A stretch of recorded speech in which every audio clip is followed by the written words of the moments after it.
Welcome back to beyoungministry.blogspot.com to another blog and a podcast.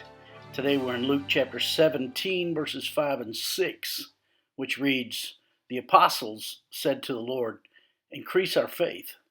He replied, 'If you have faith as small as a mustard seed, you could say to this mulberry tree, 'Be uprooted and planted in the sea,' and it will obey you.'" That's Luke 17, verses 5 and 6. The Lord Jesus, previous to this text today, had honed in on the greatest need and expression in the lives of all of mankind: love. And love is the key element in forgiveness. One of the expressions of love is forgiveness. We would have expected the disciples to respond to the Lord Jesus' teaching on forgiveness with the prayer, "Increase our love." But they ask in verse 5, "Lord, increase our faith."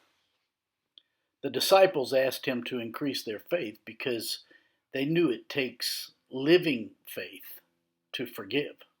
They naturally struggled with this new take on forgiveness, and they were having a hard time processing it. Their request for more faith is their admission that they didn't think they could live that way, and they couldn't. The disciples were feeling the weight of this responsibility, and they were honest about their weakness. They were not denying that they had faith. They were not sure that they had what it took to be more forgiving. True forgiveness always involves pain, because somebody has been hurt, and there is a price to pay in healing the wound.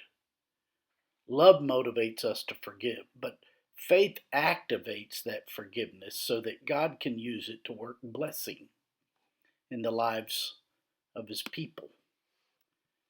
In verse 6 we read, he replied, "If you have faith as small as a mustard seed, you can say to this mulberry bush or tree, 'Be uprooted and planted in the sea,' and it will obey you." The mustard seed includes the idea of life and growth. It was the very smallest seed in their day. It had life in it. Therefore, it could produce and grow fruit.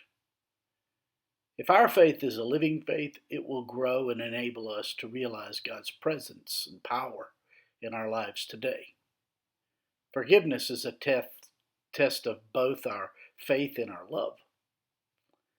Human nature, being what it is, will always be offensive, and sin festers in such soil.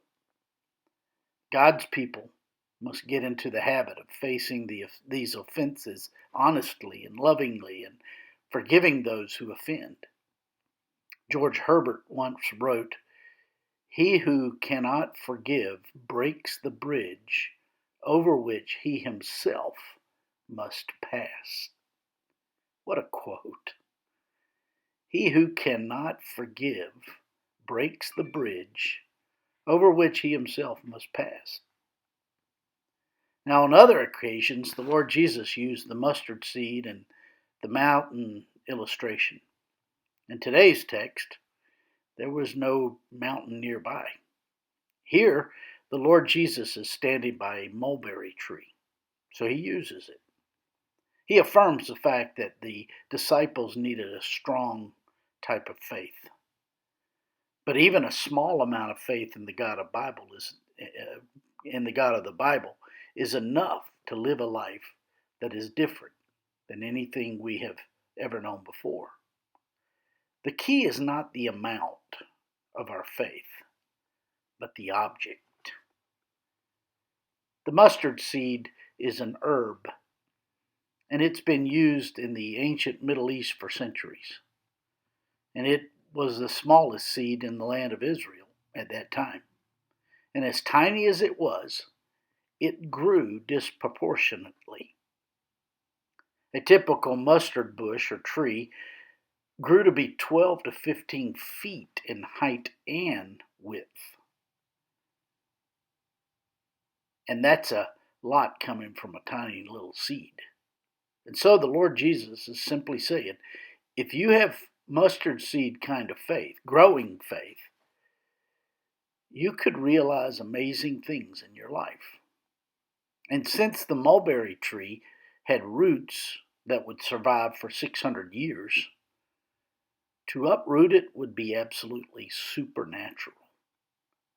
The point is simple. When we trust the Lord Jesus, we will witness God doing things in and through us that otherwise would be humanly possible. In 2 Corinthians chapter 12 and verse 10, we read, "When I'm weak, then he is strong." We discover the inertia to live the type of life the Lord Jesus died to give us when it's found in his strength.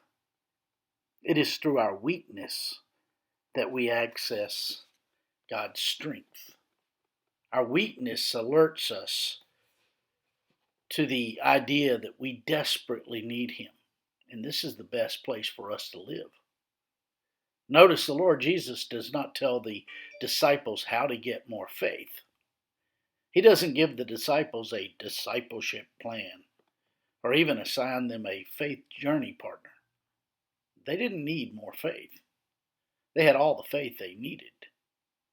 What they needed was to be more convinced that they needed more of God.